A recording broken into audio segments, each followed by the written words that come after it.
They say that a photo is worth 1,000 words. Some of the words that a historian would use to describe this scene would be tragic, heartbreaking, disgusting, and just plain evil. This is because many of the men in this photo were heartlessly slaughtered just moments after this photograph was captured, for they were the victims of the Lattimer massacre of 1897 in Luzerne County, Pennsylvania. The anthracite coal fields were a dangerous place to work. Some 37,000 documented deaths or more would occur from various accidents in the 120 or so years of mining here. However, a forgotten aspect of the carnage in which was the anthracite history of Pennsylvania is labor strife. On September 10, 1897, a group of Slavic and German immigrant miners were marching in support of other miners who had recently become unionized.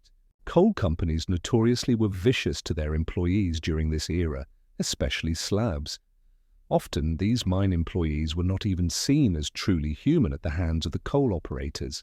Luzerne County Sheriff James Martin confronted the unarmed and peaceful immigrant miners.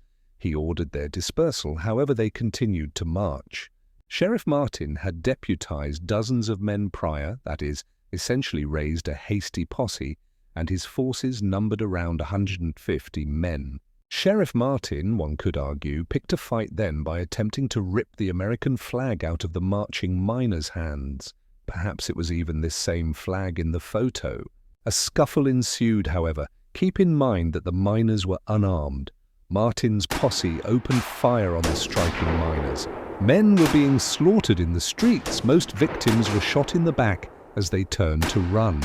Even for those who hid in drainage culverts, they were mercilessly gunned down by the posse.